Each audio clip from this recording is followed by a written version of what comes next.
Buenos días, Ecuador. Es un placer estar con todos ustedes de nuevo, aunque sea de esta manera. Muchas gracias por haberme invitado al foro y ser parte, ¿no? de esta conversación que están teniendo ustedes, que es muy importante.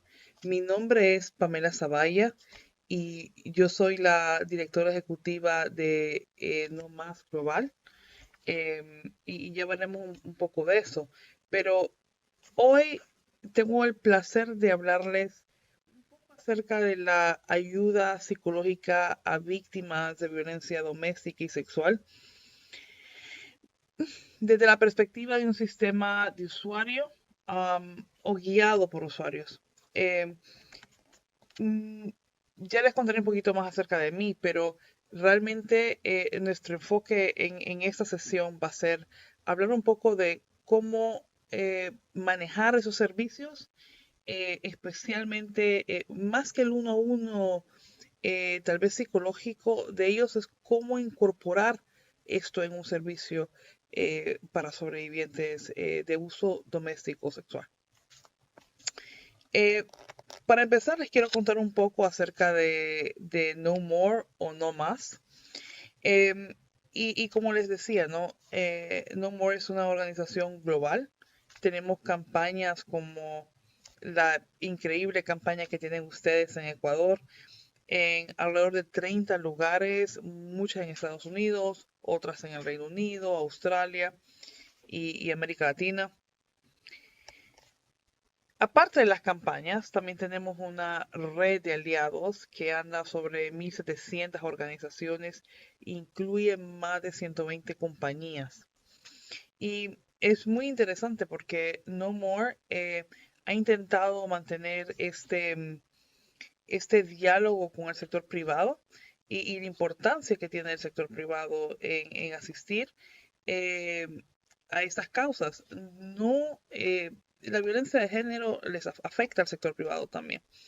Y, y es muy importante cuando esto empieza a ser parte del modelo de negocio de ellos. Pero sin desviarme, hay tres em, partes, si pudiera quebrar lo que No More hace, em, que me parece muy interesante que ustedes sepan un poco también para entender el contexto en el que están y cuando miran a Paola y Ricardo con el símbolo o con el pin, ¿no? Como les decía, nuestro enfoque primero es crear alianzas, ¿sí? Nos damos cuenta que hay poca conversación realmente global acerca de esos temas y como ustedes van a ver hoy, esto ocurre en todas partes. Entonces, es muy importante mantener esas alianzas. También, un segundo punto, fue crear un símbolo unificador. Ese símbolo que ustedes ven en todas las campañas, en las camisetas, etcétera. La idea es eh, que, como otros símbolos, el de cáncer, por ejemplo, poco a poco al verlo vayamos reconociendo que estamos hablando de violencia de género, ya sea violencia doméstica o violencia sexual. También fue unir esos dos sectores, ¿no? Porque, como ustedes verán sobre lo que hablaré hoy, la violencia doméstica está muy ligada a la violencia sexual. No, no podemos desligar la violencia de género, pero históricamente eso ha ocurrido con los sectores. Y como último punto, intentamos utilizar campañas mediáticas para poder llegar y expandir el mensaje, ¿no? Y que estas campañas sean utilizadas por muchas organizaciones. Y, y eso es en sí lo que nos hace un enfoque en prevención, un enfoque en tener estos diálogos y estas conversaciones que hoy están teniendo Ecuador Diciendo Más con todos ustedes. Entrando un poquito a tema, ya, eh, quiero hablar un poco acerca de los servicios de violencia sexual y violencia doméstica. Históricamente, para que tengamos un contexto de cómo sale mucho de esto a nivel global, y las historias regionales y locales son un poco diferentes. Eh, pero aquí en el Reino Unido, en, en Estados Unidos, lo que ocurre es que a principios de los 70 eh, empezó a haber un activismo, especialmente de organizaciones eh, feministas en ayuda hacia las mujeres. Empezaron a ver realmente los problemas que existían o las diferencias. Esto se venía viendo desde principios de siglo, pero realmente aquí a donde empieza un activismo para crear servicios. Ya no tanto la discusión teórica, pero entender que no hay. Entonces, yo tuve el placer de manejar el primer albergue de violencia doméstica que existió. O sea, yo vine a él ya muchos años después. Eh, Ese empezó en 1971. Eh, eh, no quisiera hacerles creer a ustedes que mi edad definiendo eso, pero les aseguro que yo llegué un poco después. Y eh, era una casa de 7 habitaciones, ¿no? Cuando me tocó manejarla a mí. En algún momento, ahí hubieron 100 familias. Entonces, lo que ocurre no es tan similar a la experiencia que Ecuador, dice, nomás tuvo. Lo que ocurre es que al crearse un servicio, venía gente desde Irlanda, mujeres completamente maltratadas y deshechas, a quedarse a un albergue. Y les costó. No solo les costó mantener ese albergue, pero políticamente se fue creando esta, este problema, ¿no? Esto con un albergue con 100 mujeres sonaba a problema.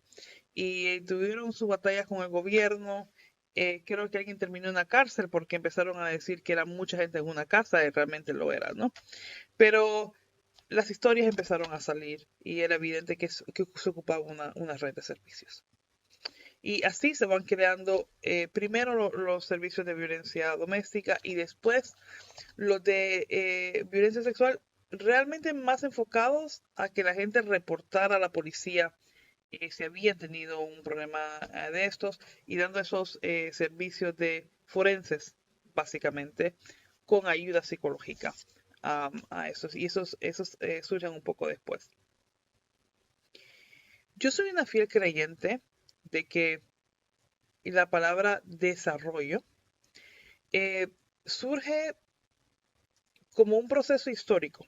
O sea, eh, en los países desarrollados como Europa y en el Reino Unido han tenido historias muy similares a las que miramos en América Latina. Eh, la diferencia ha sido el tiempo, ¿no? Si ahí empezaron en los 70s, 80s, también hubo activismo en América Latina en esa época.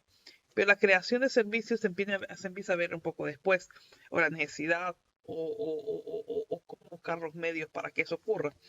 Y también con asistencia, por supuesto, en otras partes del mundo. Entonces, muchos de los procesos que ustedes están viendo han ocurrido aquí, tal vez 20 años antes, y la diferencia es eh, que creo que van creciendo a un plazo mucho más acelerado de lo que ocurrieron aquí. O sea, no pasarán 25, 30 años en América Latina para tener la red de servicios que existen aquí, ¿no? Y por eso están ustedes aquí. Por eso están ustedes aquí preparándose para poder proveer servicios de calidad en de enfrente. Importante es también entender que mientras yo estoy desde aquí hablándoles acerca de servicios en Estados Unidos y en el Reino Unido, cada servicio es local, ¿sí? Y tiene que responder a necesidades locales. Entonces, cuando ustedes estén pensando esto, aunque se puedan inspirar y puedan escuchar a magnífica gente internacional hablando de esos temas, ustedes van a ver ciertas necesidades locales. Puede ser desde la manera en la que obtienen los fondos, ¿no? Em, eh, puede ser que se tengan que hacer los servicios dependiendo de eso. Pero es importante entender que no existe lo que llamamos nosotros un blueprint o una manera que se pueden replicar las cosas, ¿no? No puede gente llegar a dictar cómo esos servicios. Esos servicios tienen que ser creados con ideas locales para gente local. Lo otro que les quiero decir antes de seguir desarrollando el tema es que las cifras en violencia doméstica y violencia de género son muy similares a nivel mundial. Aquí en el Reino Unido hay una llamada cada minuto a la policía por violencia doméstica y hay 11 abusos sexuales, violaciones cada hora, reportadas. Y ya me imagino que ustedes han discutido la cantidad de gente que no reporta o reporta años después. Entonces, lo que sabemos es la punta del iceberg realmente. Y aquí estos números, a mí me ha tocado dar entrenamientos en, en muchas partes del mundo, desde India hasta las Islas Seychelles, Estados Unidos, etcétera. Y les puedo decir que los números, realmente las cifras, varían muy poco. Eso lo que nos da a entender es que este problema es un problema más arraigado y que no tiene que ver con la cultura. ¿Sí? Esa es una cosa que a donde sea que vaya, yo me encuentro, la gente dice, "Ah, no, es que nosotros somos más violentos o más agresivos. No, esto es, al parecer, parte de un sistema patriarcal que ha existido, ¿no? Y lo digo claramente porque los números hacia mujeres son desproporcionados. Eh, Como les comentaba un poco antes de entrar al tema, mi experiencia ha sido eh, primero en operaciones y les voy a hablar desde el punto de vista de cómo desarrollar un servicio operacional. Aquí en el Reino Unido me tocó manejar 37 albergues con más de 100 personas, el servicio más grande de violencia doméstica del país. Y eso es lo que quisiera yo dejar con ustedes, ¿no? Eh, y entender cómo desarrollar y ver ese tipo de servicios. Ahora, para proveer estos servicios, han existido en los últimos 8 años, 8 o 10 años, dos tendencias, ¿sí? Una, que fue la primera, que fue sistemas que sean liderados por los usuarios, por las víctimas, por los sobrevivientes. Y dos, los servicios que toman en cuenta el trauma de las víctimas para desarrollarse y para seguir evolucionando. ¿Sí? Y vamos a tratar de hablar un poco de los dos. El sistema, el primero, el sistema de víctimas, liderado por víctimas, es algo que nos dice que las respuestas no las tenemos ni ustedes ni nosotros, sino que son los usuarios los que saben lo que más les conviene. Nosotros podemos eh, crear un marco para desarrollar, perdón, un servicio seguro, pero son ellos los que tienen la realmente la decisión. ¿Y qué significa? ¿Qué decisión? ¿Sí? Es, por ejemplo, crear grupos que nos digan a nosotros, los que estamos proveyendo los servicios, qué ha funcionado y qué no funcionado, ¿sí? Escuchar la experiencia, eh, tomar nota de las opiniones. En un servicio de albergues, por ejemplo, de violencia doméstica, significa hasta el color de la pared, ¿no? Eh, Antes íbamos todos nosotros y decíamos, pues las paredes se pintan en magnolia. Pues no, cuando empezó este sistema realmente de usuarios, nos sentábamos con los usuarios y les preguntábamos, pero ¿qué color quieren en la casa? Y bueno, no les quiero contar historias porque alguna vez me tocó algún naranja chiltote, como diría algún familiar mío, que me asusté al final, ¿no? Pero, pero, pero eso les mantenía, ¿no? A las personas que querían un color alegre en la casa, ¿sí? Querían entrar a la casa y sentirse alegre, porque cuando miraban un color como, bueno, el magnolia que tengo yo aquí, eh, era clínico, lo sentían clínico, ¿no? Y no querían estar recordándose todo el tiempo que estaban en un albergue, querían sentirse en su casa, ¿no? Entonces, desde los puntos de decoración eran importantes. Es importante tener esa conversación con los usuarios y preguntarles qué funciona y qué no funciona. Desde la manera en la que hacemos la reservación para ver a un psicólogo puede ser que realmente moleste, hasta cómo llega usted al servicio, ¿sí? Llega en coche, es accesible este lugar, ¿no?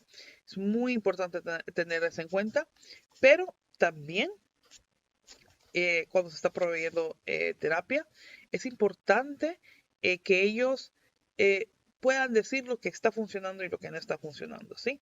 Esto no, poco a poco lo que estamos haciendo es no creando ese sistema de, ¿no? El psicólogo está, el terapeuta está arriba y el usuario está más abajo, ¿no? Porque hay algo muy importante, em, que un concepto que manejamos nosotros cuando proveemos servicios, que son que adentro de los servicios se crean estructuras de poder. Eh, y la gente me dice, pero ¿qué es eso, no?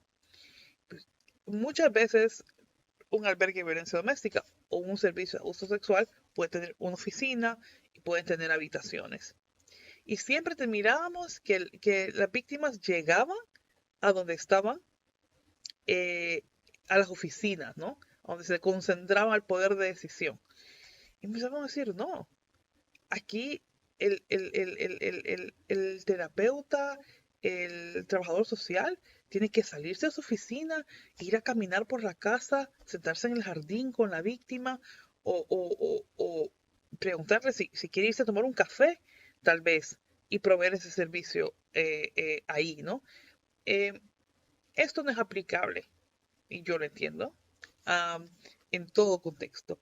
Pero es importante entender de que para una persona que ha sido abusada, para una persona que es víctima, para una persona que no tuvo control muchas veces hasta en lo que comía, en el dinero, que no sabe, si viene otra persona a ejercer cierto grado de influencia, se crea una estructura. Así que ojo con eso. La segunda tendencia fueron los servicios informados por trauma, ¿no? Por el trauma de las víctimas. Y este tuvo origen en Estados Unidos, con víctimas de la guerra en Afganistán, soldados que vinieron de vuelta y claro, empezaron a contar el trauma que tenían y se empezó a ver realmente que muchos de esos síntomas que presentaban los soldados eran síntomas que presentaban víctimas de violencia de género. Y era importante de alguna manera cuando se creaba un servicio, cuando no solo cuando se creaba, pero también cuando en un servicio normal, que la gente entendiera que la gente que venía tenía PTSD o síntoma postraumático. ¿Y por qué no? Porque las reacciones que tenían ciertas personas son muy diferentes. Esto vino a iluminar, tengo que decir, especialmente los servicios de violencia doméstica a donde se proveía vivienda como los albergues.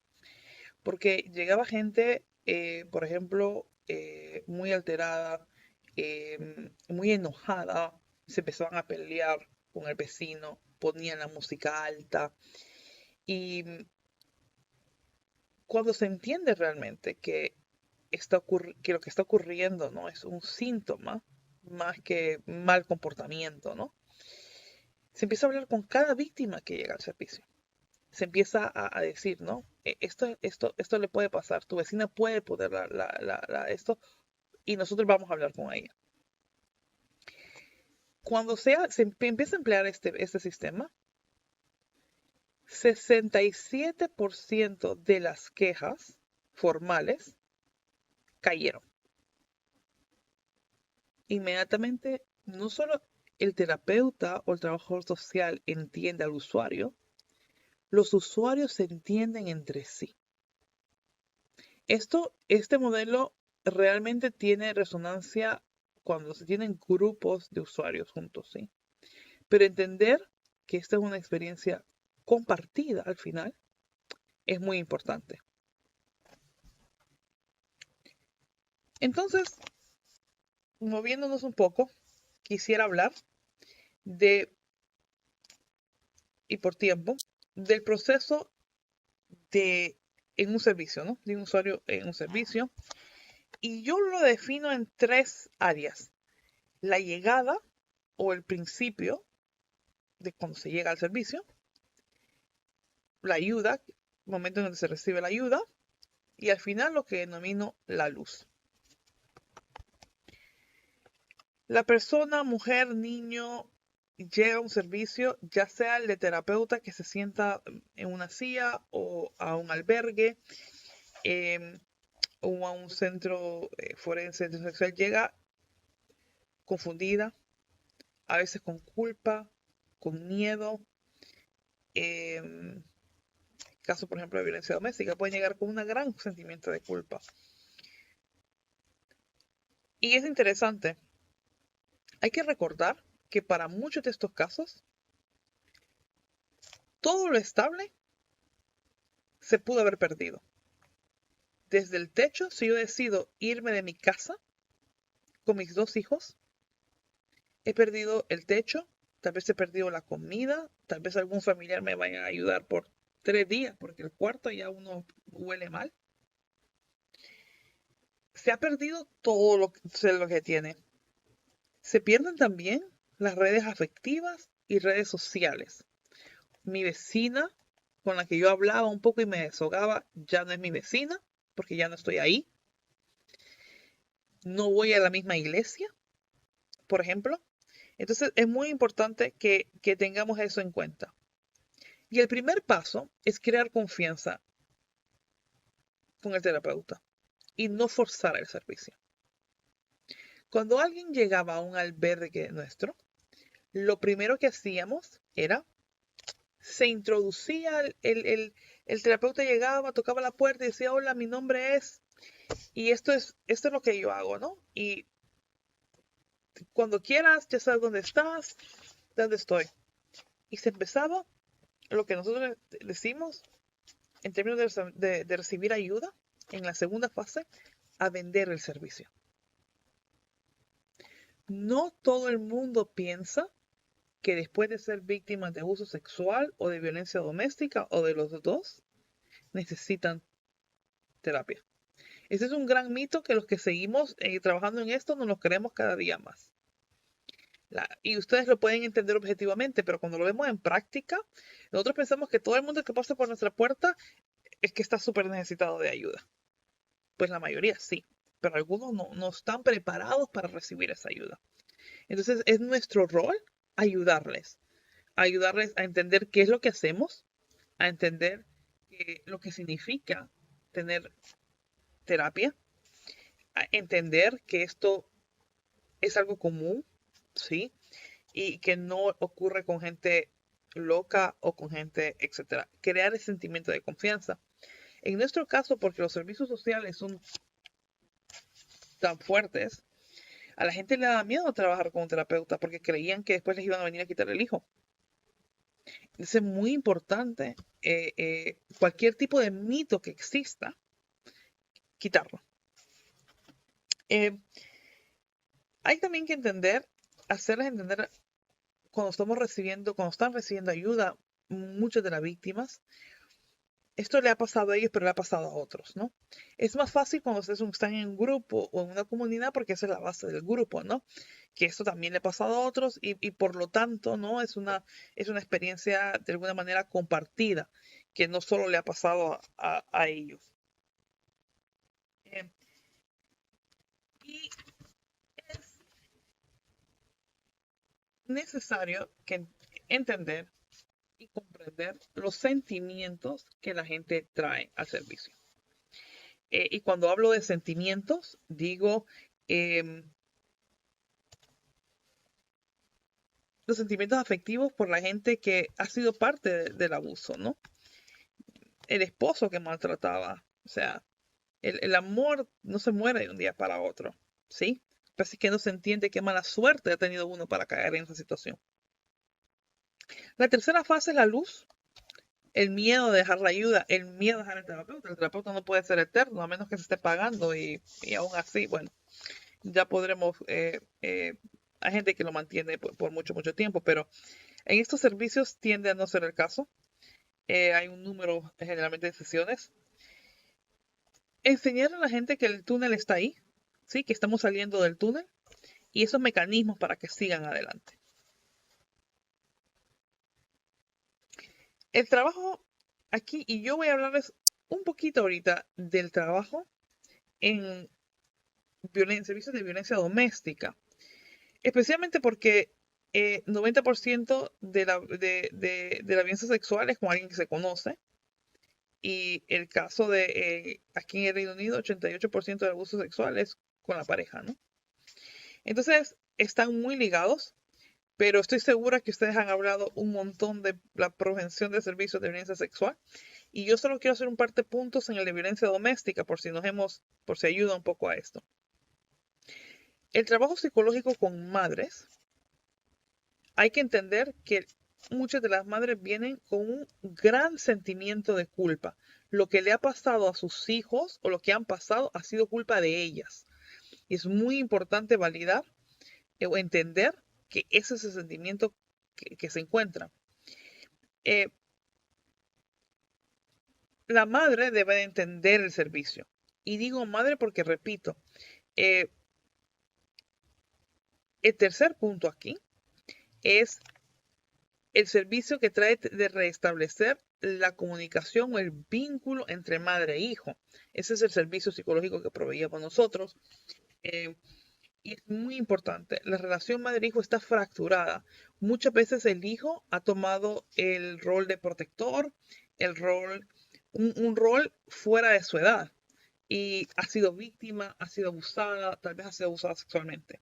Y está. Entonces, ¿cómo se hace para empezar a ligar esas dos formas encontradas, ¿no? A restablecer esa relación que ha sido fracturada por el abuso, que no empieza solo en el abuso en sí, pero empieza en el sentimiento de culpa que trae la madre por haber permitido eso en muchos casos. Y esto es tal vez la base para otra completa discurso, pero existe mucha información acerca de programas que hacen eso y les invito a buscar y estoy con gusto puedo mandar algunos vínculos. Para terminar, porque ya es el video más largo de la historia y ya deben de estar muy aburridos. Y si se han dormido en alguna parte de este video, por favor, despertémonos, que son los últimos toques.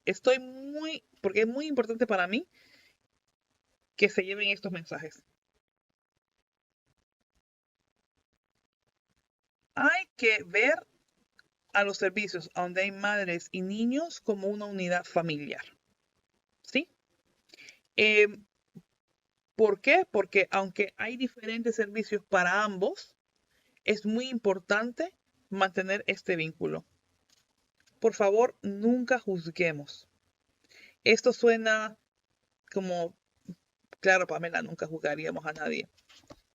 Todos somos seres humanos y tenemos que mantenernos un poco, conocernos a nosotros mismos.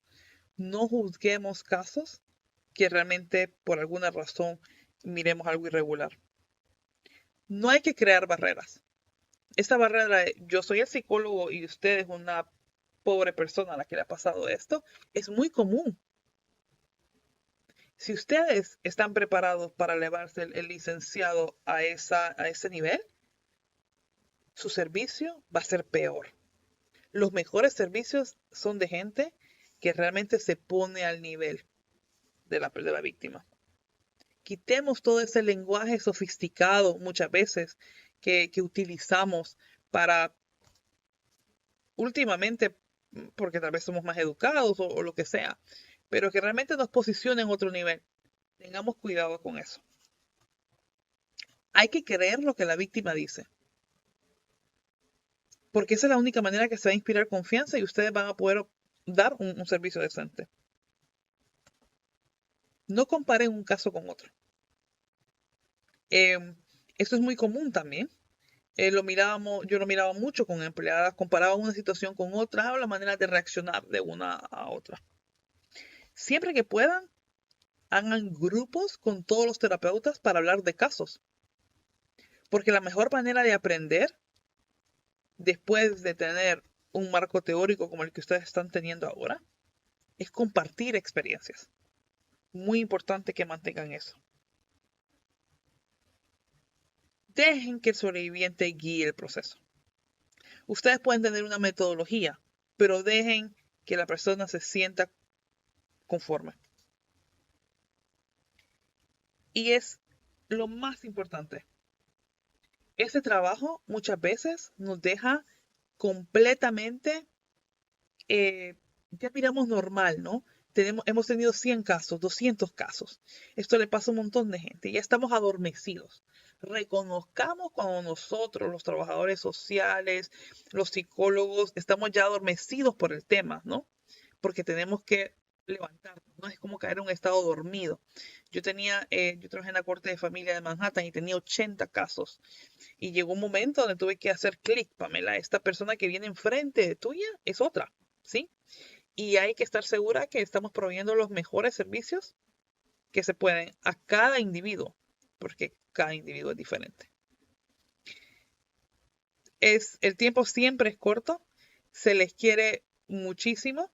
Si tienen preguntas, las pueden mandar con Ricardo. Estoy segura que tal vez podemos conectar de alguna otra manera y espero que sigan disfrutando el seminario. Espero que no ha sido el video más largo y aburrido. Y estamos en contacto. Muchos besos.